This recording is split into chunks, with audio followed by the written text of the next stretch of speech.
안녕하세요. 사연을 시작하기에 앞서 구독과 좋아요 부탁드려요. 감사합니다. 사연 시작해 볼게요.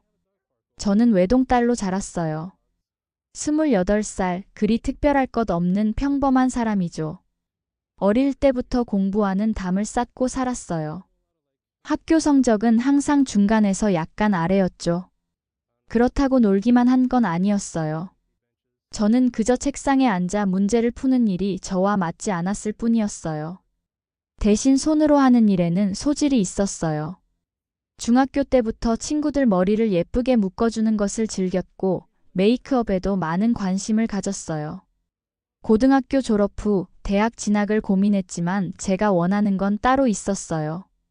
대학 대신 미용학원을 선택했죠. 부모님은 처음엔 걱정하셨어요. 특히 아빠는 대학 정도는 나와야 한다고 생각하셨거든요. 하지만 제 진심을 알고 나서는 묵묵히 지원해 주셨어요. 아빠는 제가 진정으로 하고 싶은 일이라면 밀어주겠다고 말씀하셨어요. 다만 시작했으면 끝까지 최선을 다하라는 당부도 잊지 않으셨죠. 아빠의 그 따뜻한 지지가 저에게는 큰 힘이 되었어요. 저는 미용 분야에서 꿈을 키워갔고 학원을 수료한 후에는 유명 헤어샵에서 인턴십을 시작했어요. 처음에는 머리 감기기, 빗질하기, 바닥 쓸기 같은 기초적인 일만 했지만 점차 실력을 인정받아 지금은 제법 손님들이 찾는 디자이너가 되었답니다. 제 부모님 이야기를 하자면 두 분 다 정말 성실하신 분들이에요. 특히 아빠는 시장에서 야채 가게를 운영하세요. 새벽 4시에 일어나 시장에 가서 물건을 들여오고 밤 9시까지 가게를 지키죠. 30년 가까이 한결같이 그 일을 해오셨어요. 항상 손님들에게 웃음으로 대하고 조금이라도 더 챙겨주시는 아빠는 동네에서 인기가 많았어요. 야채 파는 일이 화려하거나 돈을 많이 버는 직업은 아니지만 아빠는 자신의 일에 자부심을 가지고 있었죠. 그리고 그 성실함 덕분에 지금은 크진 않지만 건물 하나를 마련하셨어요. 시장 근처에 있는 4층짜리 상가 건물이에요. 1층에서 3층까지는 임대를 주고 4층에는 우리 가족이 살고 있죠. 엄마는 처음에는 아빠 가게 일을 도우셨지만 제가 중학생이 되면서부터는 인근 초등학교 급식실에서 일하셨어요. 방학 때는 아빠 가게를 돕고요. 두 분 다 쉬는 날이 거의 없었지만 항상 웃으며 저를 키우셨어요. 제가 미용의 길을 선택했을 때도 끝까지 믿고 지지해 주셨죠. 그렇게 저희 가족은 별탈 없이 살아왔어요.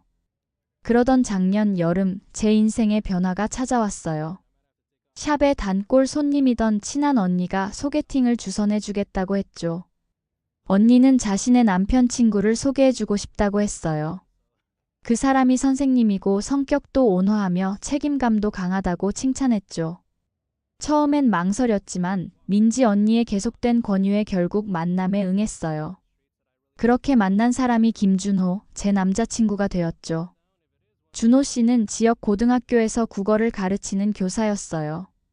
키는 180cm 정도로 안경을 쓴 단정한 외모였죠.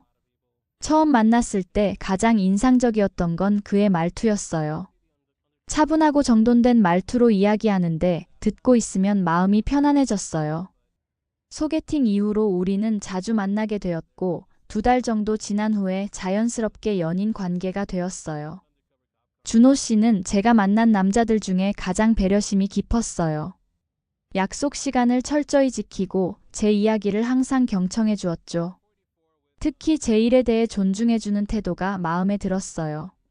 제 작은 성취에도 진심으로 기뻐해주는 모습이 고마웠어요. 저도 준호 씨의 학교 생활, 학생들 이야기에 귀 기울이며 서로의 세계를 이해하려고 노력했죠. 연애 초반에는 모든 것이 완벽했어요. 주말이면 함께 영화를 보러 가거나 한강을 산책했고 가끔은 서로의 취미를 공유하기도 했죠. 그렇게 6개월 정도 사귀었을 때 준호 씨가 불쑥 결혼 이야기를 꺼냈어요. 준호 씨는 우리가 결혼하면 어떨지 물었어요. 갑작스러운 제안에 저는 당황했어요. 물론 준호 씨와의 관계가 좋았지만 결혼은 또 다른 문제였으니까요. 게다가 저는 아직 미용 경력을 더 쌓고 싶었고 언젠가는 제 샵을 열고 싶다는 꿈도 있었어요. 저는 준호 씨에게 갑작스러운 제안에 당황스럽다고 말했어요.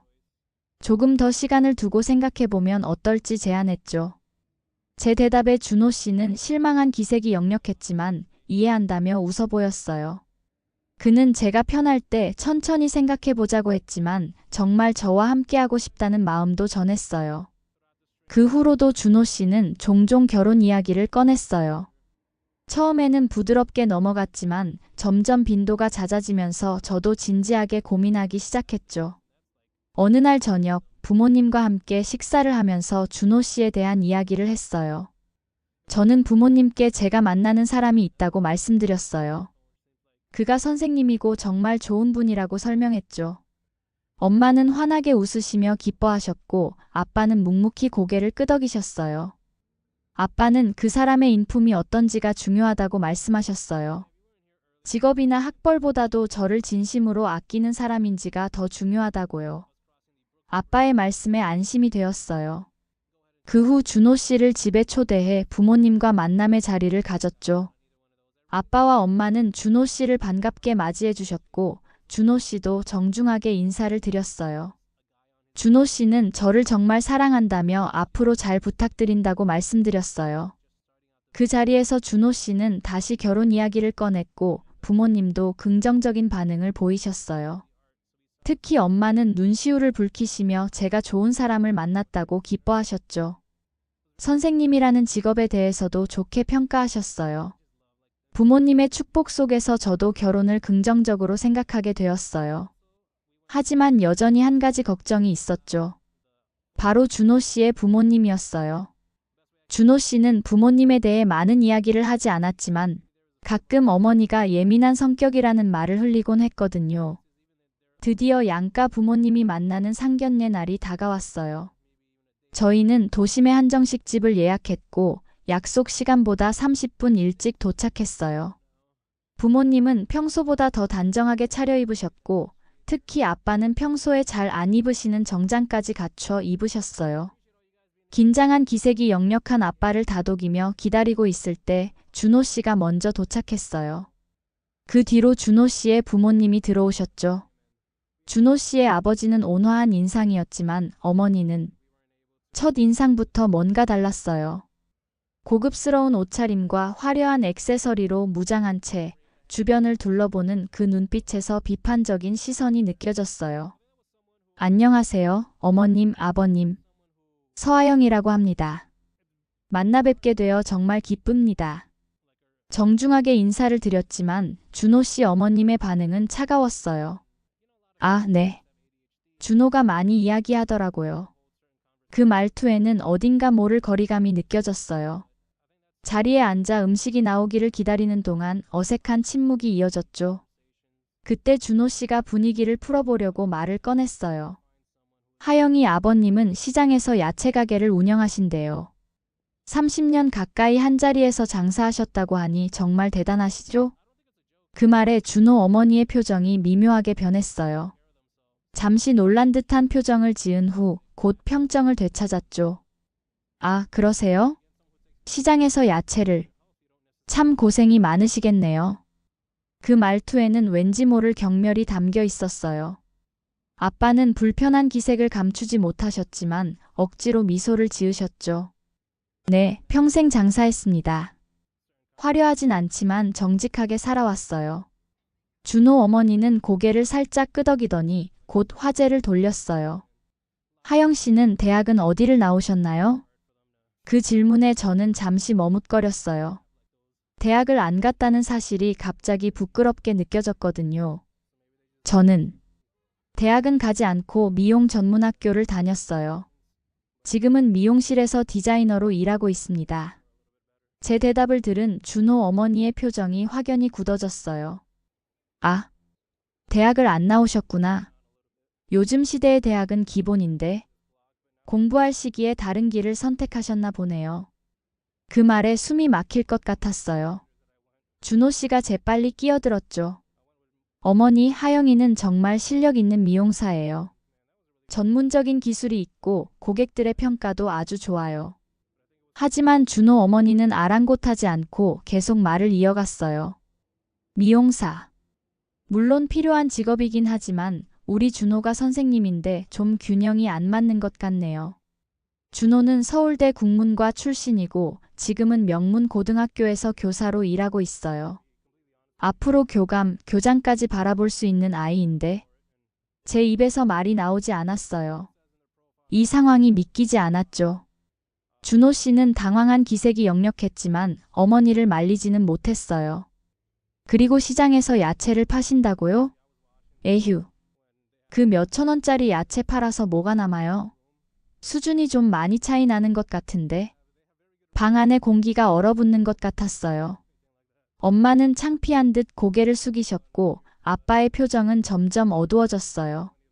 준호 씨와 그의 아버지도 어쩔 줄 몰라 하는 기색이었죠. 그때 준호 어머니가 결정타를 날렸어요. 솔직히 말해서 아들 때문에 어쩔 수 없이 시키는 거지만 차이 나는 건 아시죠? 준호가 고집을 부리니까 이 자리에 나온 거예요. 그 말에 방 안에 모두가 숨을 멈췄어요. 저는 눈물이 나올 것 같았지만 꾹 참았죠. 그런데 그때 예상치 못한 일이 벌어졌어요. 아빠가 천천히 고개를 들더니 미소를 지으며 말씀하셨어요. 아, 그렇군요. 사돈도 저랑 같은 생각 같은데 이 결혼은 안 하는 게 좋겠네요. 갑작스러운 아빠의 발언에 모두가 놀랐어요. 준호 어머니는 잠시 당황했다가 이내 목소리를 높였죠. 뭐라고요? 누가 아쉽다고요? 우리 준호가 얼마나 많은 선을 본 줄 아세요? 명문대 나온 처자들이 줄을 섰다고요. 아빠는 여전히 차분한 표정으로 대답하셨어요. 그렇다면 그런 명문대 처자들과 결혼시키시는 게 좋겠네요. 제가 몇천 원짜리 야채를 팔지만 이제는 좀 여유롭게 삽니다. 우리 딸이 대학은 안 갔어도 이번에 제 건물에 샵 내줄 거고요. 학벌 말고 저희보다 나은 것도 없는 것 같은데요. 건물이요? 준호 어머니의 표정이 확 변했어요. 아빠는 담담하게 계속 말씀하셨죠. 네, 시장 건물이 있어요. 30년 동안 몇천 원짜리 야채 팔아서 한 푼 두 푼 모아서 마련했죠. 그리고 이번에 하영이가 자기 샵을 내고 싶어 했거든요. 준호 어머니의 입이 벌어졌어요. 그녀의 표정은 완전히 달라졌죠. 아니, 오해가 있었나 봐요. 그런 뜻이 아니었어요. 건물이 있으세요? 정말 열심히 사셨네요. 요즘 부동산이 얼마나 비싼데. 갑자기 180도 달라진 태도에 저는 어이가 없었어요. 아빠는 그저 미소만 지으셨죠. 제가 야채 장사를 하지만 딸 하나는 제대로 키웠다고 자부합니다. 하영이는 어릴 때부터 성실했고 자기 길을 찾아 열심히 노력해왔어요. 대학을 안 갔다고 해서 그 가치가 떨어지는 건 아니죠. 그리고 무엇보다 저희 딸은 사람을 겉모습이나 배경으로 판단하지 않아요. 그 말씀에 준호 어머니는 얼굴이 붉어졌어요. 아빠는 천천히 자리에서 일어나셨죠. 오늘 이렇게 만나게 되어 좋았습니다만 저희 딸과 귀댁 아들은 인생관이 많이 다른 것 같네요. 특히 가족의 가치관에서요. 미리 알게 되어 다행입니다. 엄마도 조용히 일어나셨고 저도 따라 일어났어요. 준호 씨는 당황한 표정으로 저를 바라보았죠. 하영아, 잠깐만. 어머니가 실수한 거야. 우리 다시 얘기해보자. 하지만 저는 고개를 저었어요. 그리고 준호 씨의 어머니를 바라보며 마지막 인사를 건넸어요. 만나 뵙게 되어 좋았습니다. 저는 비록 대학은 안 나왔지만 제 길에서 최선을 다하고 있어요. 그리고 제 부모님은 저에게 가장 소중한 분들입니다. 그분들을 존중하지 않는 사람과는 함께할 수 없을 것 같네요. 식당을 나오면서 가슴이 무거웠어요. 준호 씨와의 추억들이 스쳐 지나갔죠. 하지만 동시에 어떤 해방감도 느꼈어요. 아직 저는 하고 싶은 게 많은데 자꾸 반복되는 결혼 이야기에 저도 모르게 끌려다닌다는 느낌을 받았거든요. 차를 타고 돌아오는 길 아무도 말을 하지 않았어요. 집에 도착해서야 아빠가 조용히 말씀하셨죠. 하영아, 아빠가 조금 너무했나? 미안하다. 저는 고개를 저으며 아빠를 꼭 안았어요. 아니에요, 아빠. 오히려 고마워요. 아빠가 그렇게 말씀 안 하셨으면 저는 어쩌면 큰 실수를 할 뻔했어요. 그날 밤 준호 씨에게서 수십 통의 전화와 문자가 왔어요. 하지만 저는 받지 않았죠. 다음 날 그가 미용실까지 찾아왔어요. 준호 씨는 제발 자신의 말을 들어달라고 부탁했어요. 어머니가 그날 컨디션이 안 좋아서 그런 행동을 했으며 평소에는 정말 좋은 분이라고 변명했죠. 하지만 저는 이미 결심을 굳혔어요. 저는 준호 씨에게 우리 관계를 여기서 끝내자고 말했어요. 솔직히 저는 결혼이 아직 이른 것 같다고 느꼈고 경력도 더 쌓고 싶었으며 제 샵도 열고 싶었다고 설명했어요. 하지만 준호 씨가 자꾸 서두르는 바람에 이번 일로 우리가 얼마나 다른지 깨달았다고 털어놓았죠. 또한 그날 준호 씨가 저를 지켜주지 않았던 점도 지적했어요. 그의 어머니가 저와 제 가족을 앞에 두고 그렇게 깎아내릴 때 한마디도 하지 않았다는 사실이 실망스러웠다고요. 애초에 상견례 전에 분명히 하고 자리에 나오는 게 예의가 아닌가 하고요. 준호 씨는 할 말을 잃은 듯 서 있었어요. 그때 제 핸드폰이 울렸죠. 손님이 온다는 연락이었어요. 저는 이제 일해야 한다며 준호 씨에게 작별 인사를 했어요. 그렇게 저희는 헤어졌어요. 처음에는 많이 아팠지만 시간이 지나면서 그것이 옳은 결정이었다는 확신이 들었죠. 아빠는 약속대로 1층에 임대계약이 끝나자 가게를 내어주셨고 지금 저는 제 이름을 건 샵을 준비하고 있어요. 상견례 이후 일주일 동안은 정말 힘들었어요. 준호 씨는 계속해서 저에게 연락을 시도했고 심지어 그의 어머니까지 전화를 걸어왔죠. 준호 씨의 어머니는 자신이 실수했다며 정말 미안하다고 사과했어요. 다시 한번 만나서 이야기할 수 있는지 물었죠. 하지만 저는 단호했어요. 사람의 본 모습은 위기의 순간에 드러난다고 하잖아요. 저는 이미 준호 씨와 그의 가족의 진짜 모습을 봤다고 생각했거든요. 친구들은 제게 다시 생각해보라고 조언했어요. 특히 저희를 소개해준 언니는 안타까워했어요. 준호 씨가 정말 많이 반성하고 있으며 그의 어머니도 사과하고 싶어 한다고 전해주었죠. 하지만 제 마음은 이미 정해졌어요. 누군가와 평생을 함께 하려면 그 사람의 가족까지 받아들여야 한다는 것을 알고 있었거든요. 그리고 저는 제 부모님을 무시하는 사람들과는 함께 할 수 없었어요. 언니에게 고맙다고 말했지만 이대로 끝내는 것이 더 나을 것 같다고 대답했어요. 만약 우리가 결혼했다면 더 큰 문제가 생겼을 거라고 생각했거든요. 상견례 한 달 후 준호 씨가 마지막으로 찾아왔어요. 그날 그는 평소와 달리 지쳐 보였죠. 준호 씨는 마지막으로 한 번만 이야기하자고 부탁했어요. 그는 정말 저를 사랑한다고 말했고 그의 어머니도 잘못을 인정했다며 우리가 다시 시작할 수 없는지 물었어요. 저는 차분하게 대답했어요. 저도 준호 씨를 사랑했지만 사랑만으로는 부족하다고 설명했어요. 서로 존중하고 서로의 가족도 존중해야 한다고 말했죠. 준호 씨는 너무 당황해서 그랬다며 미안하다고 사과했어요. 저는 이해한다고 했지만 그것이 그의 선택이었고 저는 제 선택을 했다고 말했어요. 지금 생각해보면 우리가 서로 너무 서둘렀던 것 같다고요. 저는 아직 제 꿈을 이루고 싶었고 준호 씨도 자신의 길이 있다고 말했죠. 준호 씨는 오랫동안 말없이 저를 바라보다가 마침내 고개를 끄덕였어요. 그는 제가 행복했으면 좋겠다고 작별 인사를 했어요. 그렇게 저희의 이야기는 완전히 끝이 났어요. 가끔 그가 그립기도 하지만 후회는 없어요. 오히려 그 사건 덕분에 제 인생의 방향이 더 명확해졌으니까요. 상견례 이후 아빠는 평소보다 더 자주 저를 응원해 주셨어요.